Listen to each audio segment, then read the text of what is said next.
नमस्कार। आप देख रहे हैं आरपीएस समाचार। मैं हूं आपके साथ रघुनाथ प्रसाद शास्त्री। भवन निर्माण की कला के पीछे का धार्मिक रहस्य क्या है, आइए जानते हैं।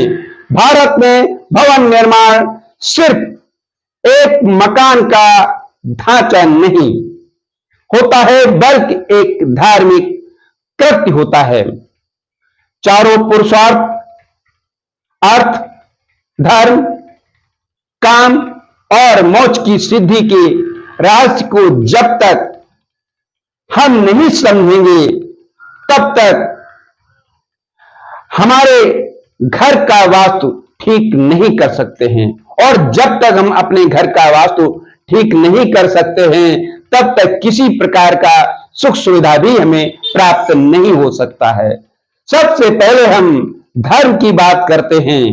जब भी हम किसी भवन का निर्माण करते हैं, तो सबसे पहले हमें इस चीज का ध्यान रखना चाहिए कि उस भवन में निवास करने वाले मनुष्यों को आध्यात्मिक और धार्मिक सुख मिलना चाहिए।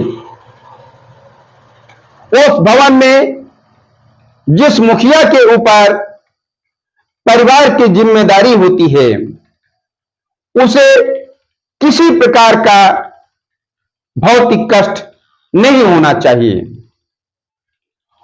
उस भवन में निवास करने वाले सभी प्राणी ऐसे हों कि उन्हें देखते ही किसी भी मनुष्य का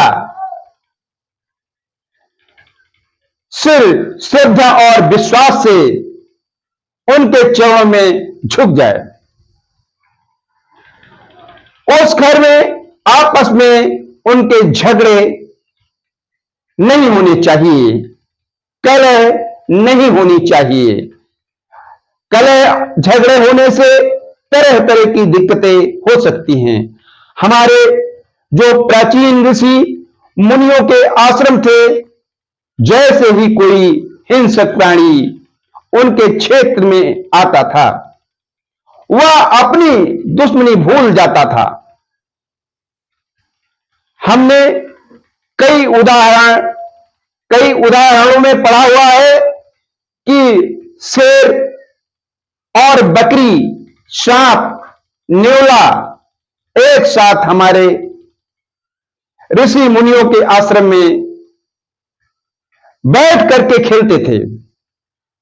कई ग्रंथों में यह जिक्र है। यह सिर्फ इसलिए होता था क्योंकि वहां धर्म का निवास होता था, और जहां धर्म का निवास होता है, वहां सब कुछ अच्छा होता है। अगर अर्थ की बात करें तो जैसे ही किसी व्यक्ति अपने नए मकान का गृह प्रवेश करके उसमें निवास करने लगते हैं,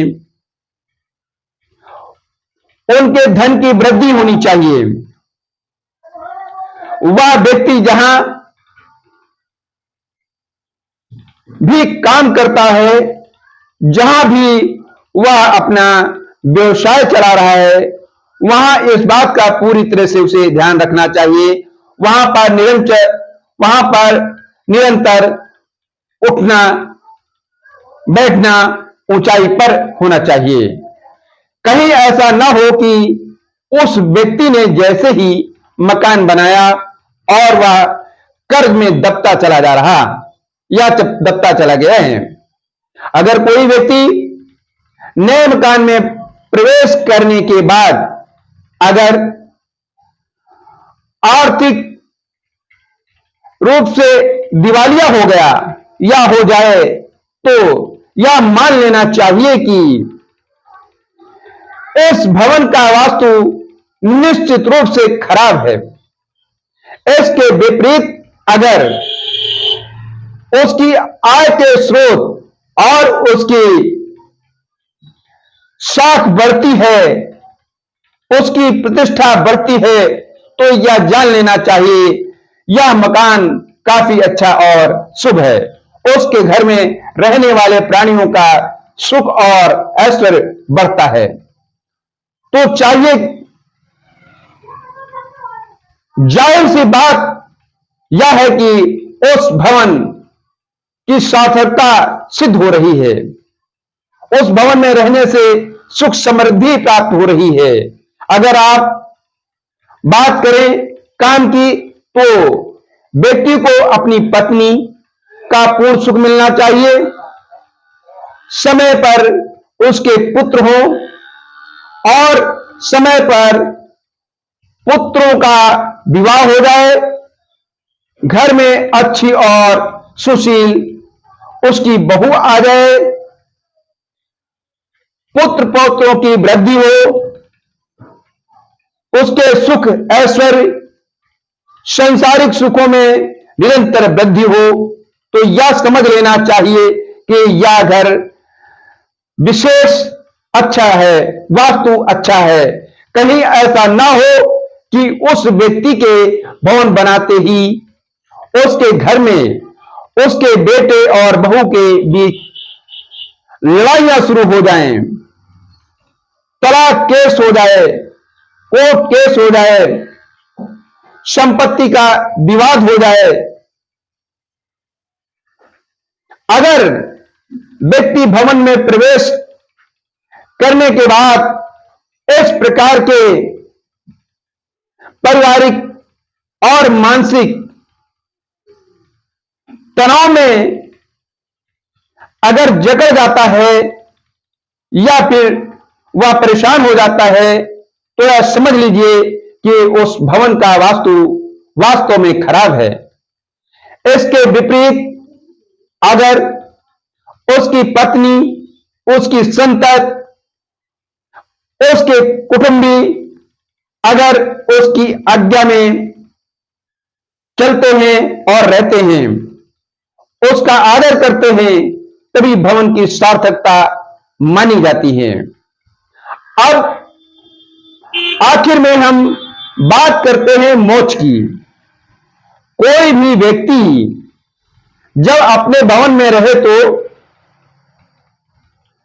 उसे एक आध्यात्मिक शांति अवश्य मिलनी चाहिए, महसूस होनी चाहिए, यानी कि उसे मोक्ष की प्राप्ति होनी चाहिए।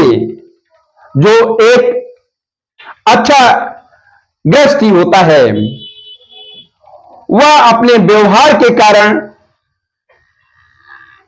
न सिर्फ अपने परिवारजनों के कारण, परिवारजनों के बीच, बल्कि अपने कुटुंबजन, अपने रिश्तेदार, अपने सगे संबंधी, बंधु बांधव, मित्र, अपने गांव में, अपने नगर में अथवा अपने राष्ट्र में भी प्रसिद्ध होता है। ऐसा व्यक्ति मरने के बाद संतत प्राप्त करता है, ऐसा शास्त्रों में बताया गया है।